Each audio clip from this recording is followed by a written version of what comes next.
संत कबीरदास जी का अवतरण हुआ था, जब उनका प्रकाश हुआ था,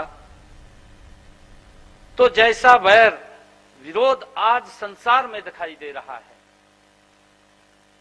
लगभग ऐसे हालात वो तब भी थे, तब भी इसी प्रकार के हालात थे। तब उन्होंने इनके खिलाफ आवाज उठाई थी अपनी वाणी से, और आज आप वैसी ही आवाज उठाने के लिए यहां एकत्र हुए हैं। साथियों, संसार जब युद्धों की आग में आज तप रहा है, हम देख रहे हैं मिडिल ईस्ट के अंदर जो स्थितियां पैदा हो रही हैं, तो यह सेमिनार और भी अधिक प्रासंगिक है। साथियों, मुझे विश्वास है कि यहां कबीर दर्शन से जो निष्कर्ष निकलेंगे वे आज के मानव समाज को प्रकाश और किसी प्रकार के भेदभाव के खिलाफ क्रांतिकारी वो आवाज बनेंगे। साथियों, हमारी संस्कृति के विश्व शांति के भाव को पूरे संसार में हम पहुंचाएंगे भी, सच्चे मार्ग की ओर लोगों को उनकी वाणी से, जो उनका ज्ञान हमारे पास है, जो उनकी वाणी है, उससे हम लोगों को प्रेरित किया भी है। साथियों, मैं एक बात मुझे याद आ रही है। कबीर जी, जो बुजुर्ग, हमारे बुजुर्ग बात करते थे, बुजुर्गों से, क्योंकि जब कोई चर्चाएं चलती हैं उनसे ही ज्ञान प्राप्त होता है, वो आगे लगातार ट्रांसफर होता रहता है। और हम अपने जीवन में देखते हैं, जब बचपन के अंदर बुजुर्गों को, आज जमाना बड़ा एडवांस हो गया, नहीं तो पहले बच्चे बाबा के पास जाते थे, दादी के पास रहते थे और उनसे कुछ न कुछ बहुत सारी बातें सीखने को मिलती थी। परंतु आज जमाना कुछ बदला है। मुझे ध्यान में है, मैंने जो बात को सुना है कि संत कबीर जी बाजार में एक बार कपड़ा बेच रहे थे। वहां पर एक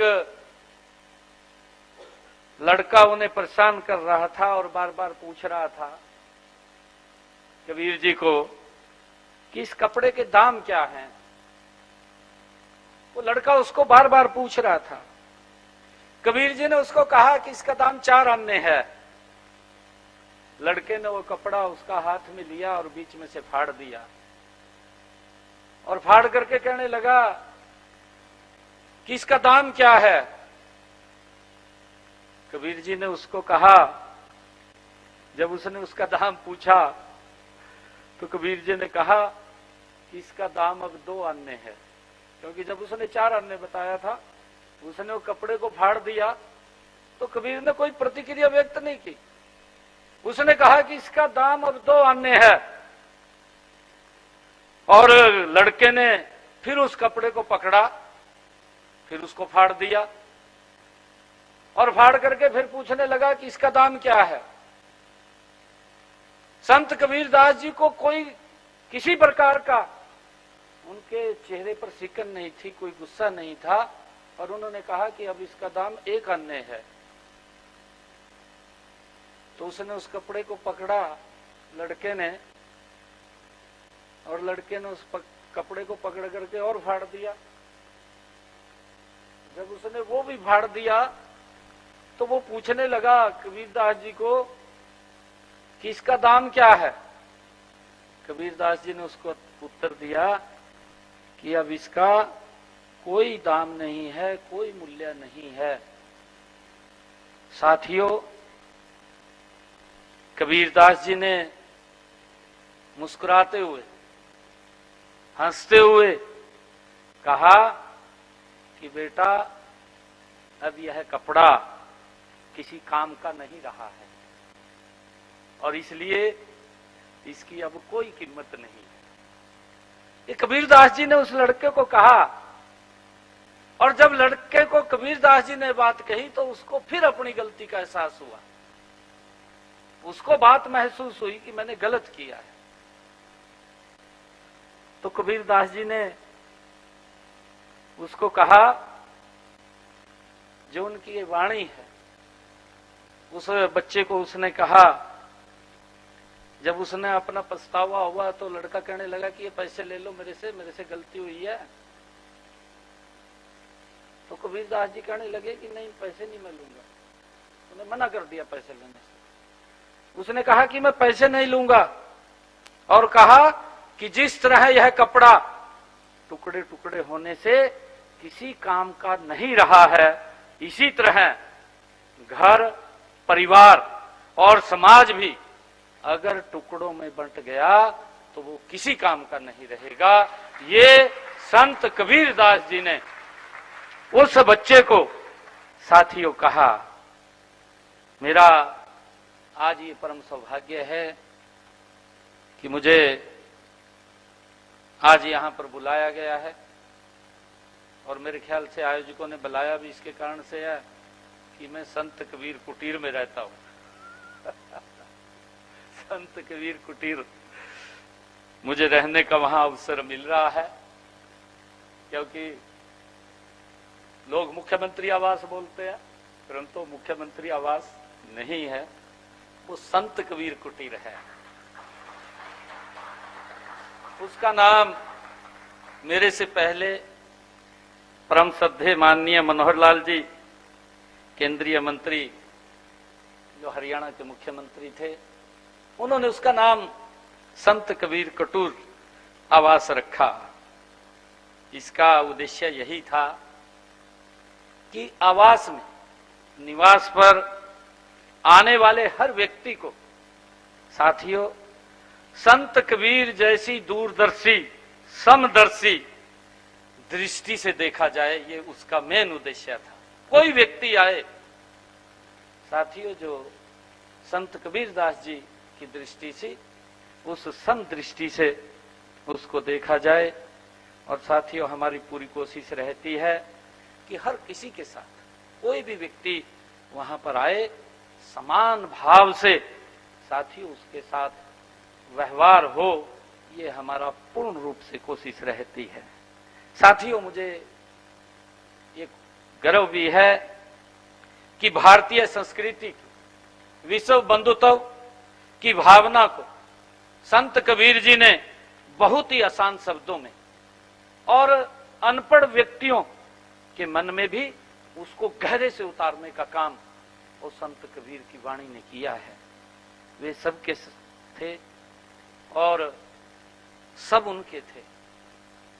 हम इस बात को साथियों जानते हैं कि कबीरदास जी वो सब व्यक्ति कहते थे कि ये मेरा है, और संत कबीरदास जी ये बात बोलते थे कि सब मेरे हैं। ये बड़ी एक वाणी थी, उनका एक भाव था। और इसीलिए संत कबीर जी ने कहा है, उन्होंने कहा कबीरा खड़ा बाजार में, संत कबीरदास जी ने कहा कि कबीरा खड़ा बाजार में मांगे सबकी खैर, ना काहू से दोस्ती ना काहू से बैर। साथियों संत कबीर सच्चे मानवतावादी थे। वो ऊंच नीच और हर प्रकार के भेदभाव के वो कट्टर विरोधी थे। साथियों वे किसी एक जाति या संप्रदाय तक वो सीमित नहीं थे। हम सब इस बात को साथियों जानते हैं। वे तो समूची मानवता के पथ प्रदर्शक थे। और साथियों उन्होंने कहा भी है अपनी वाणी में, वो बोलते भी थे, उन्होंने इसी वाणी को लेकर के कहा है कि जात पात पूछे नहीं कोई, जात पात पूछे नहीं कोई, हरि को भजे सो हरि का हो। ये संत कबीरदास जी की वाणी है। साथियों संत कबीरदास जी जैसे महापुरुषों की शिक्षाएं पूरे संसार की अनमोल वो धरोहर हैं। और साथ ही उनको संजोने का और उनको सहेजने की साथियों जिम्मेवारी वो किसी एक व्यक्ति की नहीं है, वो हम सब की है साथियों। इसलिए हमने निर्णय किया है कि हरियाणा के अंदर ये पहली बार है कि हरियाणा के अंदर हमारे जो संत महापुरुष हैं, उन संत महापुरुषों की जयंतियों को हम राज्य स्तर के ऊपर मनाने का काम ये हमारी सरकार करती है। संत पुरुषों के विचारों को जन जन तक पहुंचाने का काम निरंतर हमने संत महापुरुष विचार सम्मान ये प्रसार योजना ये चलाई हुई है।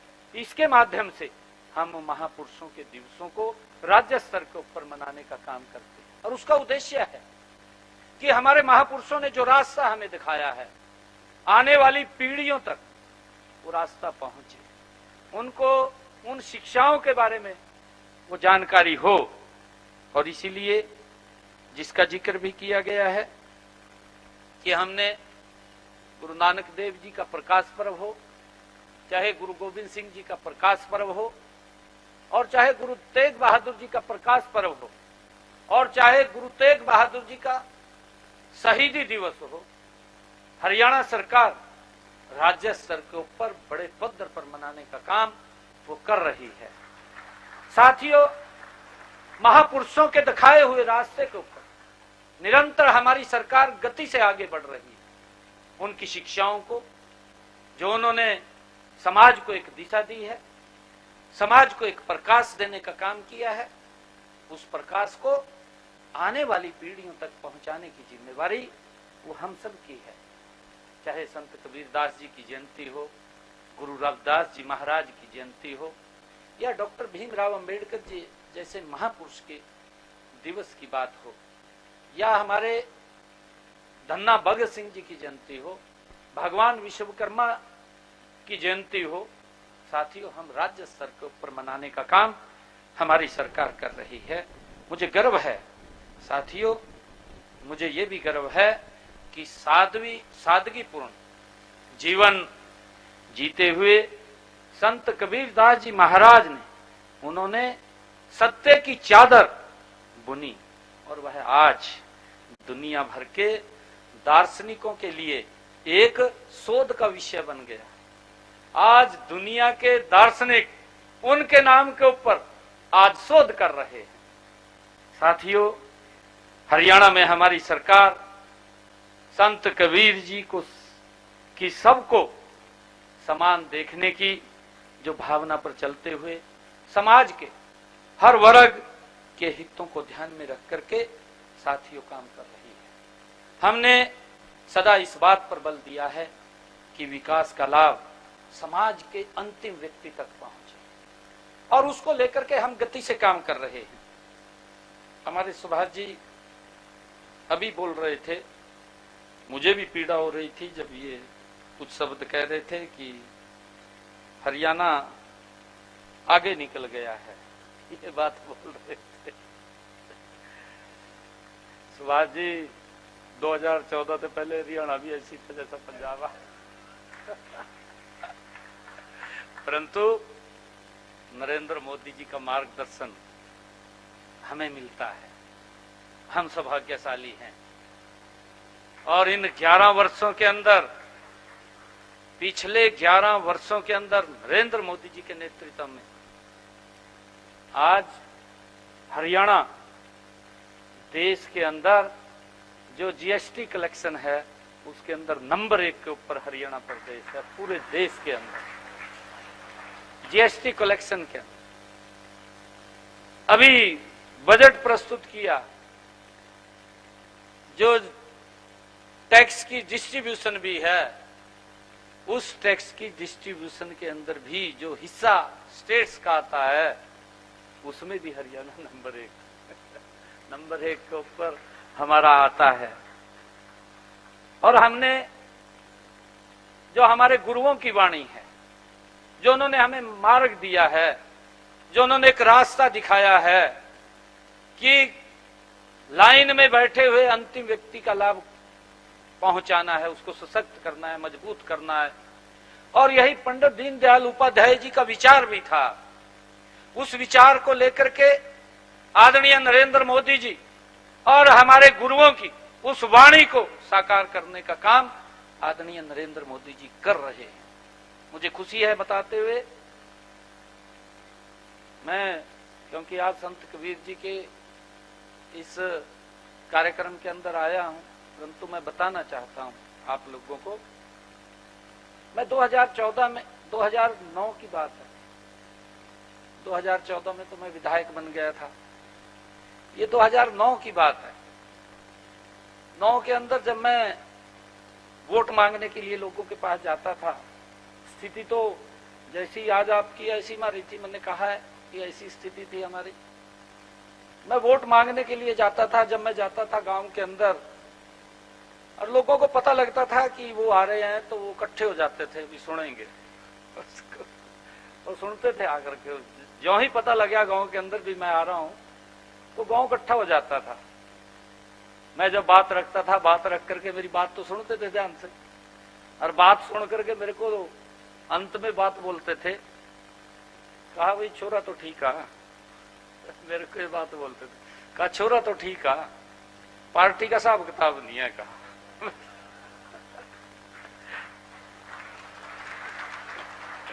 मैं उनको बोलता था, मैं उनको ये बात बोलता था, मैं कहा आपने पार्टी का हिसाब किताब बनाना है, आप लोग अगर खड़े होगे तो पार्टी का हिसाब किताब बनेगा, अगर आप खड़े नहीं हो तो हिसाब किताब नहीं बनेगा।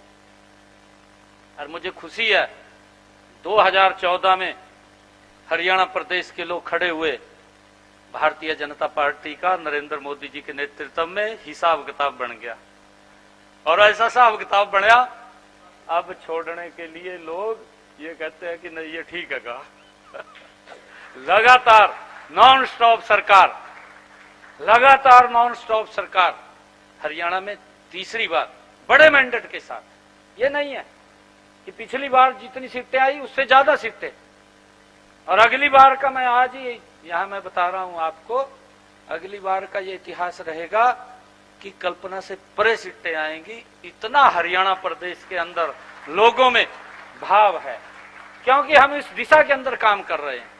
हमने एक एक सिस्टम को बदला है, बारीक से बारीक चीज को बदला है, नहीं तो वहां पर भी इसी प्रकार का सिस्टम था।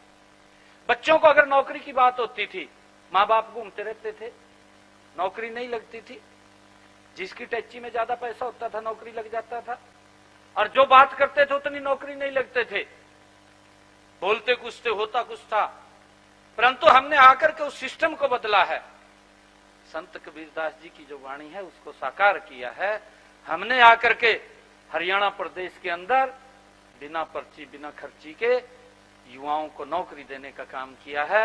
आज मुझे गर्व है इस बात का हरियाणा के अंदर कि आज एक गरीब परिवार का बेटा, गरीब परिवार का बेटा जिसके मां बाप रेड़ी चलाने का काम करते हैं, हरियाणा सरकार में HCS अधिकारी लगे हैं, बिना पर्ची के लग रहे हैं, बिना खर्ची के लग रहे हैं। ये हमारे लिए सुकून की बात है। हमने इस सिस्टम को बदला है और कोई छोटा विषय नहीं है। हरियाणा के अंदर हमने पिछले 11 वर्षों के अंदर 2 लाख नौकरियां हरियाणा प्रदेश के युवाओं को देने का काम किया है, और मुझे खुशी है इस बात की। मैं अगर किसी गांव के अंदर जाता हूं, आज मैं जब किसी गांव के अंदर जाता हूं और गांव में जाकर के मैं पूछ लेता हूं कितने बच्चे गांव में लगे हैं, अगर बहुत छोटा गांव है जिसके अंदर मात्र 250-300 वोट है, उसके अंदर भी 5 से 6 लोगों के हाथ खड़े होंगे कि हमारा बच्चा नौकरी लग गया, बिना पैसे के लग गया। अगर जो बड़ा गांव है, बड़े गांव के अंदर अगर जाकर के मैंने पूछ लिया कि कितने बच्चे नौकरी लगे, तो 300-400 लोगों के हाथ खड़े होंगे कि हमारे बच्चे बिना पर्ची बिना खर्ची के हरियाणा सरकार की नौकरी में लगे हैं। ये वातावरण बदलने का काम ये सरकार ने किया है। साथियों, बहुत सारे काम भी हैं। हमने जो गरीब की मजबूती के लिए हमारी सरकार काम कर रही है, निरंतर आदरणीय नरेंद्र मोदी जी के नेतृत्व में।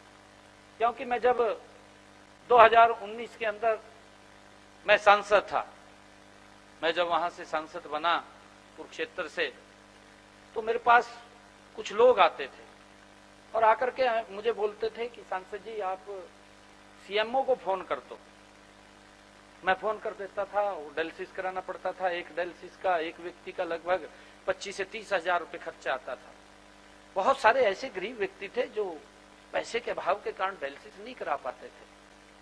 परंतु जब मुझे आदरणीय मोदी जी ने 12 मार्च 2024 को हरियाणा के जिम्मेवारी दी और हरियाणा की जब मुझे जिम्मेवारी मिली तो मैंने तुरंत, मेरे ध्यान में था जब हमारा संकल्प पत्र बन रहा था, तो मैंने कहा कि आप इसको भी डालिए कि जो किडनी का पेशेंट है उसका डायलिसिस फ्री होगा हरियाणा में। हमने अपने संकल्प पत्र में डाल दिया। 8 तारीख को रिजल्ट आया।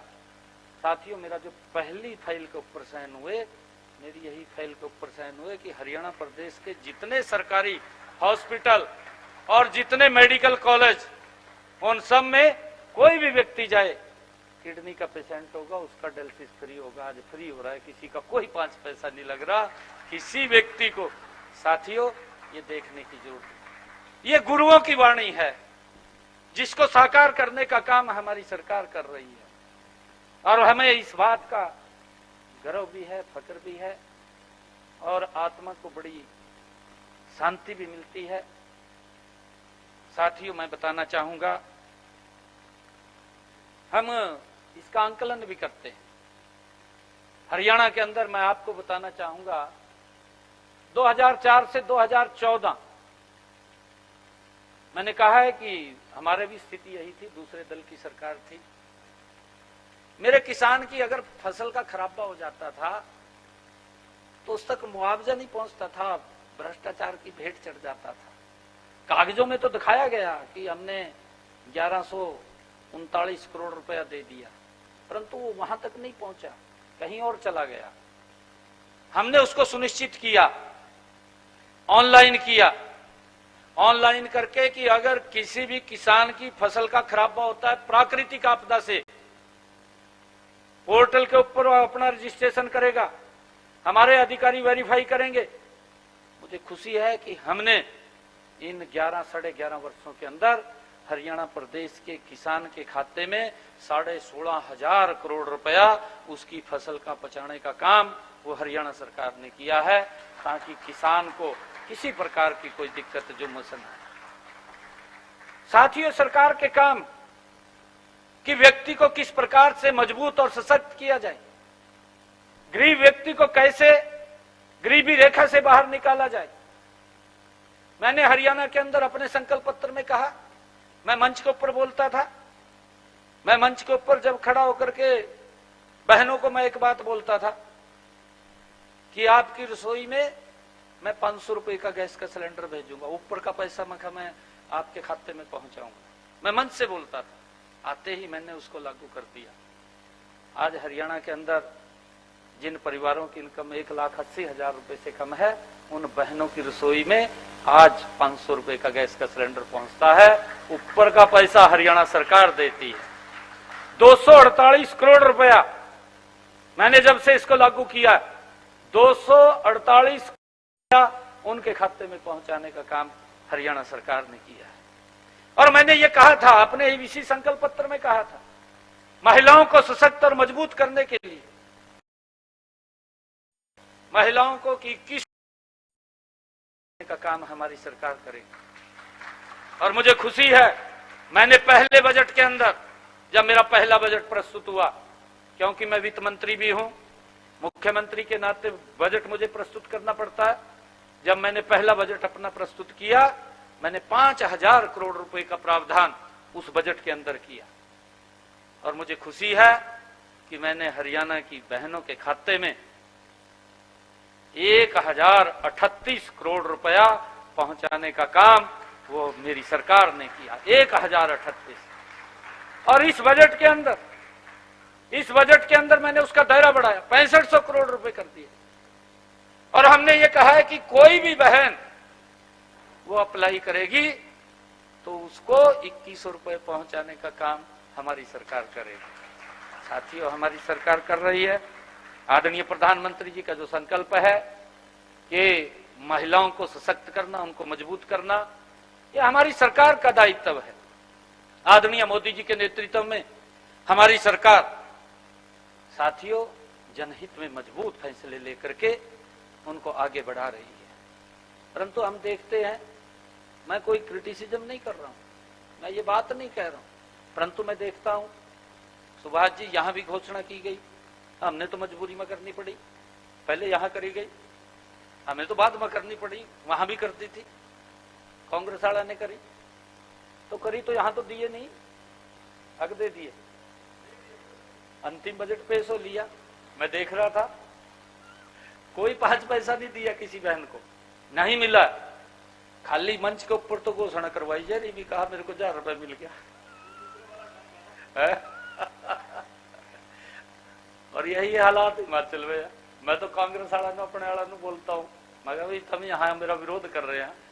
मैं जिस दिन बजट प्रस्तुत करने लग रहा था, सबसे पहले उन्होंने यही विरोध करा, तो मखा भी तो सरकार को मखा 4 दिन भी नहीं हुए बने नो, अभी तो मखा मैं तैयारी कर रहा हूँ भी बजट कैसे प्रस्तुत करना है, कैसे रखना है, मैंने सारा देखना है मखा, और देख करके मैं तभी उसको निकालूंगा।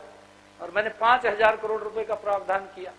आज मुझे खुशी है कि हरियाणा के अंदर हम बहनों को 2100 रुपया देने का काम हमारी सरकार कर रही है।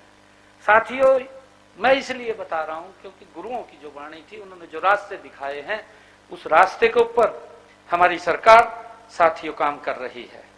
और संत कबीरदास जी हम सब जानते हैं, उन्होंने समानता और समरसता, सामाजिक न्याय के सिद्धांतों का अनुसरण करते हुए अंत्योदय के लिए वो वचनबद्ध थे। वो अंत्योदय के लिए वचनबद्ध थे कि गरीब व्यक्ति को कैसे मजबूत और सशक्त किया जाए। और यही साथियों जो हमारे संतों की वाणी है, हम सब जानते हैं। गुरु रविदास जी महाराज हुए हैं, गुरु रविदास जी महाराज ने भी कहा है कि ऐसा चाहूं राज में मिले सबन को अन्न, छोट बड़े सब सम बसे, रहदास रहे प्रसन्न। ये गुरुओं की जो वाणी है, गुरुओं ने जो मार्गदर्शन दिया है, साथियों हमारी सरकार उसको आगे बढ़ाने का काम कर रही है। और हमारी सरकार का संकल्प भी है, ये संकल्प है कि आर्थिक रूप से जो कमजोर वर्ग है, ऐसे वर्ग को मजबूत करना, सशक्त करना। बुजुर्ग श्रद्धालु धन के अभाव के कारण हमारा तीर्थ यात्रा से वंचित न रहे, हमने इसके लिए भी योजना बनाई। मुझे खुशी है बताते हुए कि मैं अभी पिछले दिनों जब प्रयागराज के अंदर महाकुंभ चल रहा था, हमने महाकुंभ के अंदर भी अपने बुजुर्गों को, ऐसे बुजुर्ग जो मन करता है कि हम तीर्थ यात्रा के ऊपर जाएं, परंतु दिक्कतें होती हैं, नहीं जा सकते, परंतु सरकार ने व्यवस्था की। प्रति व्यक्ति 6000 रुपए देने का काम हमारी सरकार करती है, प्रति व्यक्ति 6000 रुपए, और व्यवस्था खड़ी करती है पूरी की पूरी। ट्रेन से जाएं, बस से जाएं, एयर से जाएं। मैंने अभी नंदेड़ साहब यात्रा गई हमारी, मैंने हिसार से एक पूरा का पूरा प्लेन भेजने का काम नंदेड़ साहब किया। और अभी भी मैंने घोषणा की, अभी मैं पिछले दिनों अंबाला के अंदर अयोध्या धाम के लिए एक ट्रेन रवाना की, और उसी दिन मैंने घोषणा की थी कि मैं इस अप्रैल के अंतिम दिन के अंदर नंदेड़ साहब भी कुरुक्षेत्र से एक ट्रेन भेजने का काम श्रद्धालुओं की हम करेंगे, ताकि हमारे बुजुर्ग चाहे अयोध्या हो, चाहे प्रयागराज हो, और चाहे नंदेड़ साहब हो, उनके दर्शन वो करें, और उनके लिए हम ट्रेन भेजने का काम कर रहे हैं। साथियों, हमने सिख धर्म से जुड़े तीर्थों के लिए भी अलग से योजना हमने हरियाणा के अंदर चला रखी है। स्वर्ण जयंती गुरु दर्शन यात्रा योजना वो चलाई हुई है, और इसके तहत हम चाहे हजूर साहिब हो, हजूर साहिब गुरुद्वारे की बात हो, और चाहे नांदेड़ साहिब हो, चाहे ननकाना साहिब हो, और चाहे हेमकुंड साहिब हो, और चाहे पटना साहिब हो, साथियों प्रदेश के तीर्थयात्रियों को निरंतर भेजने का काम हमारी सरकार कर रही है। साथियों, भारतीय सभ्यता हम सब जानते हैं, सभ्यता की पालक रही। मां सिंधु नदी के दर्शन के लिए भी हमने स्वर्ण जयंती सिंधु दर्शन यात्रा वो चलाई हुई है, जिसके तहत हरियाणा सरकार 10,000 रुपए प्रति तीर्थ यात्री उसको वित्तीय सहायता देने का प्रावधान हमारी सरकार ने किया हुआ। और साथियों, इसी प्रकार हमने कैलाश मानसरोवर यात्रा वो भी उस योजना को भी शुरू किया हुआ है, और उस योजना के तहत हम प्रति व्यक्ति यात्री 50,000 रुपए उसको वित्तीय सहायता एक साल में देने का काम हमारी सरकार कर रही है। साथियों, मुझे खुशी है कि कबीर जी ने हर समाज की कृतियों पर कड़ी चोट की है, फिर भी कोई उनकी बात का बुरा नहीं मानता है।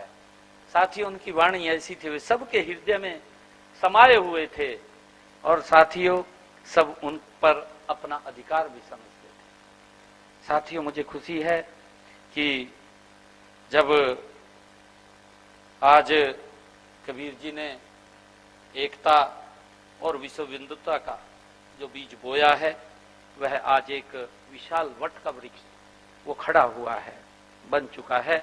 आज देश विदेश में उनके करोड़ों अनुयायी जो उनकी वाणियों से पूरे संसार में फैला रहे हैं। संत कबीर वेलफेयर फाउंडेशन ट्रस्ट भी ऐसी ही एक ऐसी संस्था है। साथियों, आप जिस प्रकार सामाजिक कुरीतियों के विरुद्ध और शिक्षा के प्रकाश को फैलाने का आप काम कर रहे हैं, साथियों, वह वास्तव में प्रशंसनीय है। मैं इसकी पूरी सराहना करता हूं। ट्रस्ट का यह दर्शन अत्यंत प्रेरणादायक है। साथियों, की संतों की वाणी को केवल पढ़ना वो पर्याप्त नहीं है, बल्कि उसे अपने जीवन में, अपने आचरण में उतारना ही सच्ची भक्ति है। संत कबीर दास जी महाराज अपने महान विचारों के कारण युगों युगों तक साथियों हमारे मन में जीवित रहेंगे। और जो उनकी वाणी है साथियों, उन्होंने भेदभाव मुक्त समाज की रचना की, और उनके प्रति हमारी सच्ची श्रद्धांजलि साथियों होगी। इन शब्दों के साथ मैं एक बार फिर संत शिरोमणि कबीर दास जी महाराज के चरणों में मैं शीश नवाता हूं, और आयोजकों को मैं विशेष तौर से मैं बहुत बहुत बधाई और शुभकामनाएं देता हूं कि इन्होंने मुझे यहाँ बुला करके आप सब महानुभाव के दर्शन करने का मुझे मौका दिया है। मैं आप सबका दिल से धन्यवाद करता हूं, आप सबका आभार व्यक्त करता हूं। और साथियों, एक बात मैं अंत में कह करके अपनी वाणी को विराम दूंगा। आपने कहा था कि अलग प्रदेश बना है, मैं नहीं मानता इस बात को। मैं लगातार मंचों के ऊपर बोलता हूं, मैं कहता हूं कि हरियाणा पंजाब से अलग नहीं है, ये हमारे गुरुओं की धरती है। हमारा जो रिश्ता है वो रिश्ता कोई साधारण रिश्ता नहीं है। अरे दो भाई हैं, मैं मंच से लगातार बोलता हूं, ये हमारी सांस्कृतिक परंपरा है। परिवार में से अलग होते हैं, दो भाई अलग हुए हैं। मुझे खुशी है, मुझे गर्व भी है कि आज भी हमारी छत एक है, एक ही छत के नीचे आज भी रहते हैं, और आज भी एक ही बेड़ा है, एक ही बेड़ा है, आज भी अलग नहीं है। ये पता नहीं क्यों राजनीतिक लोगों ने, मुझे बड़ा दुख होता था। मान साहब कहते थे वो पानी को लेकर के, कहा जी डंगा ठा लेंगे, ये कर लेंगे, बढ़ देंगे। मैं कहा क्यों बढ़ देंगे, क्या दिक्कत आएगी, क्यों बढ़ देंगे? 80 भरा है, 1.5 भरा है। मैनू ये कहना पड़ा कि भाई अगर पंजाब दे विच पानी दी कोई दिक्कत आ गई ना किसी व्यक्ति नो, मैं मैं अपने यहाँ टेबल नीचे धरती में से निकाल करके पानी पिला दूंगा। ये साडे गुरुआं की परंपरा है, ये साडे गुरुआं दी परंपरा है, जिन्होंने हमें मार्ग देने का काम किया, उन्होंने रास्ता ये दिखाने का काम किया। कौन नहीं जानता, सब जानते हैं कि युद्ध भूमि दे विच भी दुश्मन नूं पानी पिलाने का काम ये साडे गुरुआं दी तो प्रेरणा है, ये साडे गुरुआं दी प्रेरणा। साथियों, मैं आप सब दा बहुत बहुत धन्यवाद करदा। इन्हीं शब्दों के नाल जय हिंद, जय भारत, जय संत कबीर। मुख्यमंत्री नायब सिंह सैनी को आप सुन रहे थे। NIPR भगत कबीर पर आधारित सेमिनार में सीएम ने की शिरकत और सीएम ने कहा हमें कबीरदास जी की वाणी से सीख लेनी चाहिए। कबीरदास ने भेदभाव के खिलाफ हमेशा आवाज उठाई। हरियाणा में संत महापुरुषों की जयंती को राज्य स्तर पर मनाया जाता है। कबीरदास जी ने समाज को प्रकाश दिया। सीएम ने कहा हमारी सरकार नॉन स्टॉप विकास के काम कर रही है। सीएम ने कहा अगली बार हमारी कल्पना से परे सीटें आएंगी। पहले के समय में बोलते कुछ थे और होता कुछ था। हमने हरियाणा में बिना पर्ची खर्ची के सरकारी नौकरी दी। आज गरीब परिवार का बेटा भी हरियाणा में नौकरी प्राप्त करता है। हमने सिस्टम को बदला है। सीएम कहते हुए नजर आए। छोटे से छोटे गांव में युवाओं को नौकरी मिलती है। हरियाणा में हमने किसानों को बड़ी राहत दी है। सीएम ने कहा हर वर्ग के लिए हरियाणा सरकार ने काम किया है। नॉन स्टॉप कार्य किया जा रहा है। महिलाओं को सशक्त करने के लिए सरकार ने काम किया। हरियाणा पंजाब से अलग नहीं। सीएम ये भी कहते हुए नजर आए। सीएम ने कहा हरियाणा और पंजाब दोनों भाई हैं। मुझे गर्व है कि आज भी हमारी एक ही छत है। हमने सिस्टम को बदला है।